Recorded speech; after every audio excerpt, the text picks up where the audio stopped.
Alhamdulillah, alhamdulillahilladzi arsala rasulahu bil-huda wa dinil haq liyudhhirahu 'alal dini kullihi wa kafaa billahi shahida. Asyhadu an la ilaha illallah wahdahu la syarika lah wa asyhadu anna Muhammadan 'abduhu wa rasuluhu la nabiyya ba'dahu. Allahumma shalli 'ala nabiyyina Muhammad wa ala ali Muhammad.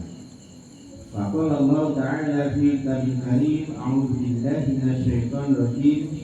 Walau anna al-qura amanu wa taqaw la fatahna 'alaihim barakatin minas samaa'i wal ardh walakin kadzdzabu fa akhadnahum bima kanu yaksibun. Subhanallah. Ya, saya hormati beliau Romo Kiai Pak Wiryoko, jauh-jauh dari Bandung beserta Ibu. Yang saya hormati tuan rumah Pak Dewisno yang sudah lama sebenarnya saya berteman, tapi kemudian hilang dari peredaran karena masing-masing pindah tempat.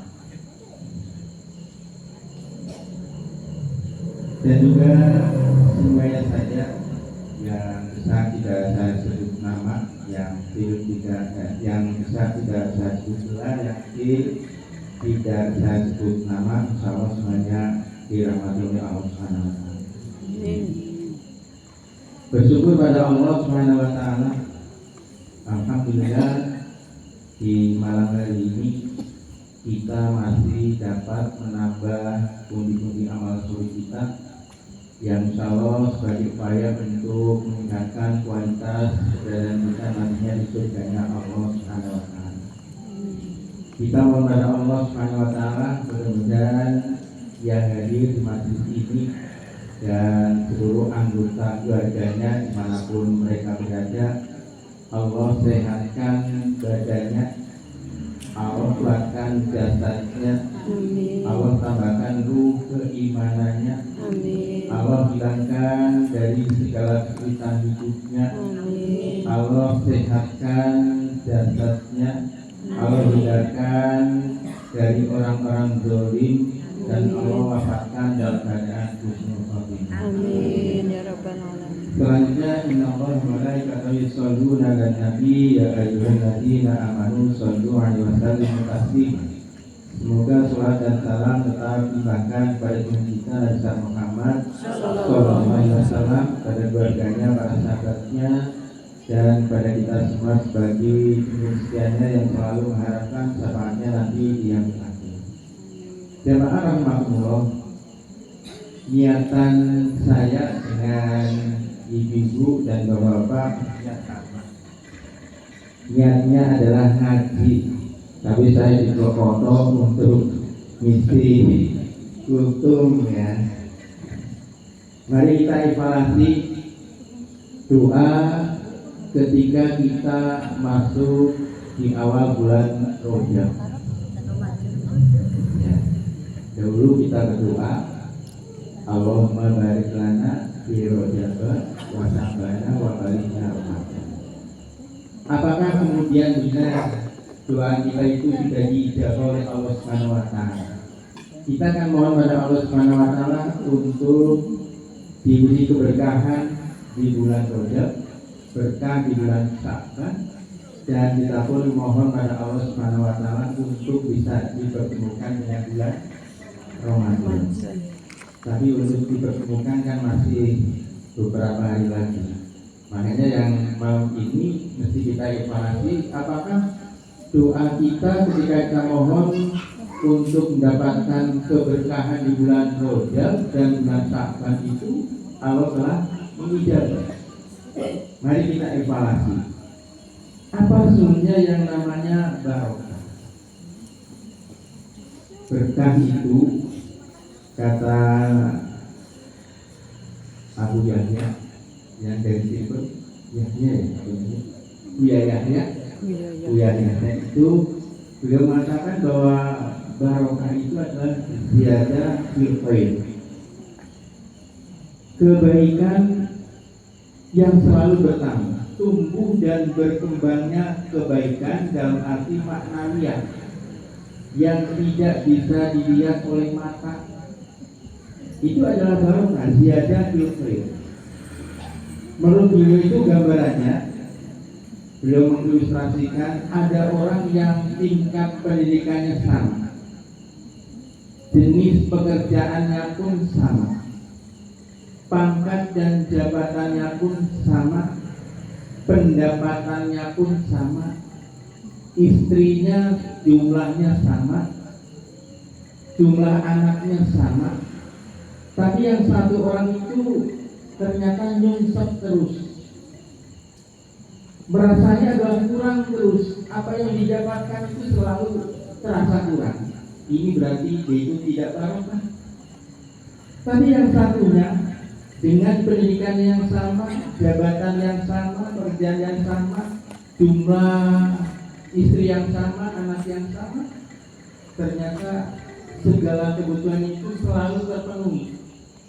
Dia bisa sedekah, dia pun bisa nyumbang, dia pun bisa nabung, dan ternyata pendidikan anaknya berhasil, pekerjaan anaknya pun berhasil. Ini dia itu adalah orang yang mendapatkan keberkahan. Jadi sebenarnya masing-masing kita itu bisa mengevaluasi diri, apakah benar kita mendapatkan keberkahan dengan pendapatan yang sama, pekerjaan yang sama. Tapi kadang-kadang beda di dalam kehidupannya. Itu betul-betul bisa kita rasakan. Jadi yang satu nyungsep berarti dia itu tidak mendapatkan keberkahan, yang satu adalah orang yang mendapatkan keberkahan.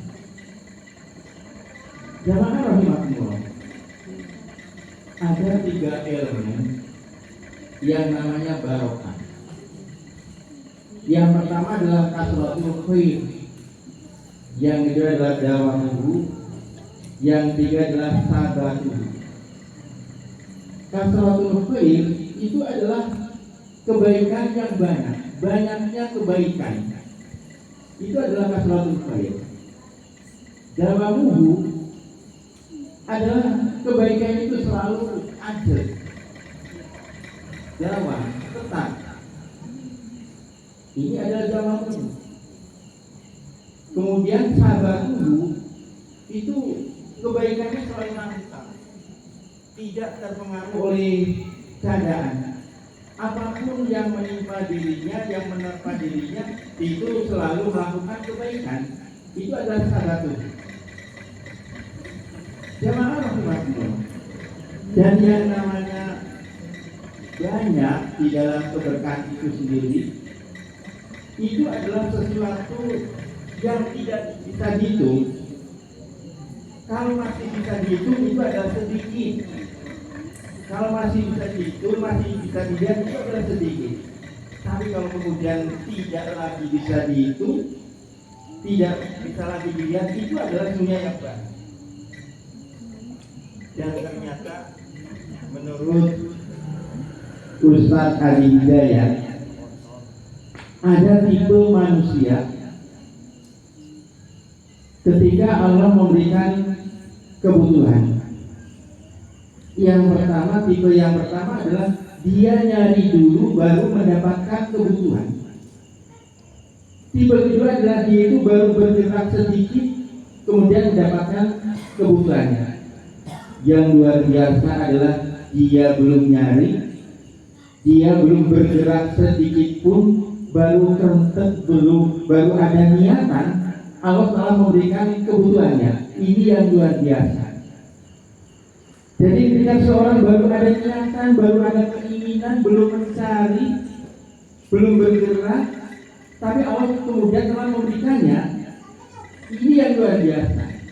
Kata Ustaz Adi Hidayat, siapakah mereka itu? Tidak lain adalah mereka yang sebagaimana Allah sifatkan di dalam surah ke-7, surah Al-A'raf ayat 96. Allah Subhanahu wa taala berfirman, "Walau annahum qura amanu wattaqu la fatahna 'alaihim barakatin minas samaa'i wal ardh." Dan jika seandainya betul-betul beriman dan bertakwa, niscaya kami limpahkan keberkahan dari langit dan dari bumi. Jadi syaratnya para jamaah, ketika kita ingin menjadi tipe yang ketiga, kita belum nyari, kita belum bergerak sedikit pun, baru ada kerentet, baru ada niatan, baru ada keinginan, kok Allah memberinya.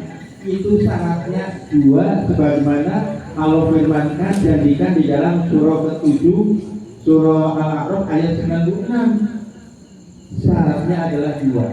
Yang pertama adalah mesti yaitu beriman, yang kedua adalah mesti yaitu orang yang takwa. Yang pertama adalah dengan iman.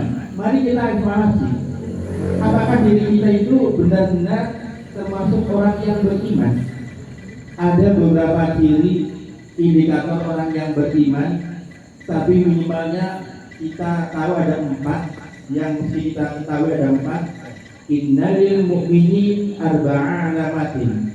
Sesungguhnya ada 4 alamat, 4 ciri, 4 indikator orang yang beriman. Yang pertama adalah wajhan munbasik. Wajahnya selalu ceria. Dia itu dia mengenal apakah ini tanggal tua, tanggal muda, ya, pokoknya keseharian ini selalu ceria. Wajhan munbasik. Orang tidak akan melihat apakah itu kekurangan ataukah sedang kesulitan ekonomi, enggak terlihat. Ini adalah ciri orang beriman yang pertama, wajhan munbasik.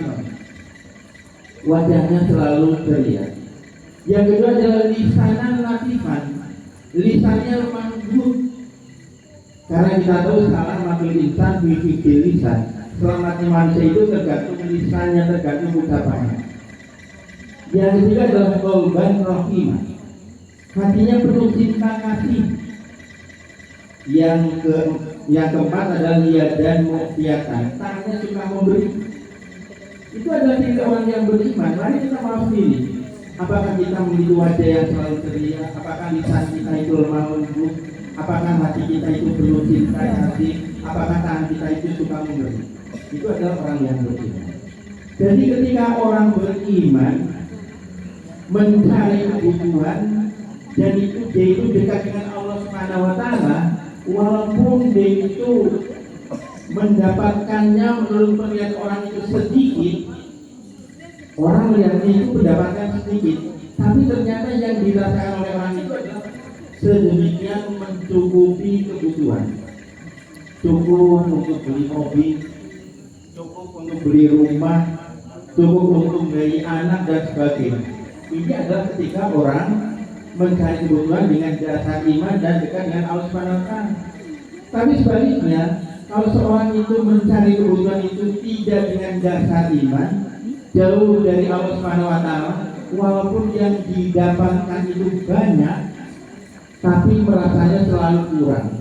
Oleh karena itu mari kita memastikan apakah kita termasuk orang yang mencari kebutuhan hidup itu dengan dasar iman, dengan dasar kemudian dekat dengan Allah Subhanahu wa taala. Kemudian syarat yang kedua, agar kita bisa mendapatkan kebutuhan, Allah memberikan kebutuhan pada kita itu, keberkahan itu, kita belum mencari, kita belum bergerak, baru kita ingin, ada kan kok Allah memberikannya. Syarat kedua adalah takwa. Mari kita evaluasi apakah kita termasuk orang yang takwa. Allah Subhanahu wa taala berfirman, yang di situ kita tahu bagaimana orang takwa itu sendiri adalah di dalam surah ketiga, surah Al-Imran ayat 134. Alladzina yunfiquna fis-sarra'i wad-dharra wal kadhimina al-ghaiza wal 'afina 'anil nas wallahu yuhibbul muhsinin. Itu orang yang mau menginfakkan sebagian rezekinya baik di waktu lapang maupun di waktu sempit, orang yang mampu menahan amarahnya, orang yang mau memaafkan kesalahan orang lain, sehingga Allah mencintai orang-orang yang berbuat ihsan, orang-orang yang berbuat baik. Jadi mari kita evaluasi apakah kita termasuk orang yang takwa sebagai syarat untuk mudah memperoleh kebutuhan itu, keberkahan hidup itu. Apakah kita itu mau menginfakkan sebagian rezeki kita baik di waktu lapang maupun di waktu sibuk. Masing-masing kita yang tahu apakah kita dalam kondisi lapang ataukah dalam kondisi sibuk. Kadang-kadang yang memprihatinkan itu kalau kita membuka entrengan kotak amal itu di masjid-masjid itu yang namanya uang 2000-an, 5000-an itu yang terbanyak. Maka ketika uang itu mengadakan reuni ya, itu yang 1000, 2000 itu dikoyoki oleh uang yang 100.000. 100.000 itu bilang kamu kokel-kekel, kucel, isolasian, baunya mungkin apa itu minyak kayu putih ya, apalagi ya. Tapi dengan bangganya uang 2000 itu bilang kan lebih banyak saya keluar masuk ke kotak amal daripada kamu yang jarang sekali masuk kotak amal, kan semacam itu. Kan kita mau sih, apakah kita termasuk orang yang takwa? Padahal janji Allah di dalam surah At-Tolak surah ke-65 ayat 2 dan 3, Allah Subhanahu wa taala berfirman, "Wa may yattaqillaha yaj'al lahu makhraja wa yarzuqhu min haitsu la yahtasib." Barang siapa yang bertakwa pada Allah, niscaya Allah akan memberikan solusi jalan keluar dan akan memberikan rezeki yang tidak disangka-sangka dari mana asal datang. Ini poin pertama, doa yang kita panjatkan ketika di awal bulan Rajab. Kita mohon pada Allah Subhanahu wa taala untuk mendapatkan barokah berkah di bulan Rajab, di bulan Sya'ban, dan mohon pada Allah Subhanahu wa taala untuk dipertemukan dengan bulan Ramadan. Mengapa seorang itu ingin dipertemukan dengan bulan Ramadan? Poin pertama, karena kita tahu bulan Ramadan itu adalah bulan yang agung, bulan yang penuh keberkahan. Berkah itu tadi sudah saya terangkan di awal. Kemudian juga kita tahu bahwa bulan Ramadan itu adalah bulan yang salah satu malamnya itu lebih baik dibandingkan 1000 bulan. Lailatul Qadri khairun min alfi syahr. Jadi masya Allah tabarakallah, ketika kita kemudian ibadah di bulan Ramadan kemudian berbarengan dengan malam Qadar, maka ibadah yang kita lakukan itu lebih baik dibandingkan 1000 bulan. Andaikan kemudian kita membaca satu huruf saja Al-Quran, itu nuansanya kita membacanya selama lebih dari 83 tahun. Walaupun kita hanya baca Nur, baca Yasin, Alif Lam Mim dan sebagainya, itu luar biasa pahalanya. Kalau kemudian kita mendirikan sholat, bayangkan kalau kita harus mendapatkan pahala 100.000 kali dibandingkan masjid yang lain, kita mesti harus pergi ke Masjidil Haram, atau 1000 kali ketika kita harus sholat di Masjid Nabawi. Ini bisa kita dapatkan di bulan Ramadan. Bayangkan 83 tahun kita sholat terus-menerus itu. Ini kan yang menjadikan kenapa kita mesti mohon pada Allah SWT untuk dipertemukan dengan bulan Ramadan. Jadi ada malam yang lebih baik dibandingkan 1000 bulan. Kemudian yang ketiga, bahwa bulan Ramadan itu siangnya adalah diwajibkan sahur, malamnya adalah malamnya itu adalah sunnah. Itu yang ketiga. Yang keempat, bulan Ramadan itu adalah bulan kesabaran dan kasih sayang. Dan para orang yang sabar, innama yuwaffas sabiruna ajrahum bighairi hisab. Sebenarnya orang-orang yang sabarlah yang akan disempurnakan pahalanya tanpa batas. Oleh karena itu, ibu-ibu, bapak-bapak, yang namanya kehidupan rumah tangga yang harmonis itu adalah perpaduan antara syukur dan sabar. Saya pernah mendengarkan pengajian bahwa bagaimana dia itu memberikan ilustrasi tentang sabar dan syukur untuk kehidupan keluarga itu. Ada salah seorang dosen ITB yang diundang untuk hadir dalam pengajian, mestinya adalah dengan istrinya, tapi istrinya nggak bisa berangkat, yang datang hanya suaminya saja. Kemudian Setelah sampai tempat pengajian itu, sang suami itu melihat kanan kiri istri dari teman-temannya itu bergumam, Masya Allah, tabarakallah, ternyata istri saya itu istri tercantik di antara istri teman-teman saya. Mesti saya bersyukur gitu ya. Pulang ke rumah suaminya nangis. Kenapa nangis? Iya karena apakah karena saya tadi tidak ikut? Tidak. Ternyata Masya Allah, andaikan Dinda itu tadi ikut hadir, Dinda adalah istri tercantik di antara istri teman-teman saya. Mesti harus bersyukur gitu. Istrinya nangis. Kenapa Dinda nangis? Iya andaikan tadi itu mengantarkan saya ikut arisan, ternyata adalah suami terjelek di antara suami teman saya, mesti saya harus bersabar gitu ya. Jadi ini perpaduan antara syukur dan sabar itu. Jadi bulan Ramadan itu adalah bulan sabar dan kasih sayang. Kemudian kenapa kita mengharapkan bulan Ramadan itu? Yang kelima adalah bulan di mana ibadah yang sunnah itu pahalanya setara dengan ibadah wajib di luar bulan Ramadan, dan ibadah wajib yang kita kerjakan di bulan Ramadan itu dilipatkan 70 kali. Ini kan luar biasa. Kemudian yang keenam, kenapa kita mengharapkan dipertemukan dengan bulan Ramadan itu? Karena kita tahu ketika kita memberikan iftar, berbuka puasa bagi orang yang berpuasa itu sebagai penghapus dosa-dosa kita, dan kita akan mendapatkan pahala tanpa mengurangi pahala orang yang kita beri berbuka puasa. Walaupun itu hanya seteguk air, walaupun itu hanya sesedikit susu, walaupun itu hanya sebutir kurma. Jadi saudaraku, ketika kita ingin pahala puasa 100 hari, ngasihkan saja kurma 100 biji ya. Tapi ya nggak mungkin lah 100 biji, ngasih 100 dus nasi misalkan ya. Andaikan kita ingin 1000 pahala puasa dan penghapus dosa-dosa, dia 1000 dus, atau memberi makan atau untuk 1000 orang. Andaikan ingin 10.000, ya silakan. Jadi keinginan kita itu berapa itu.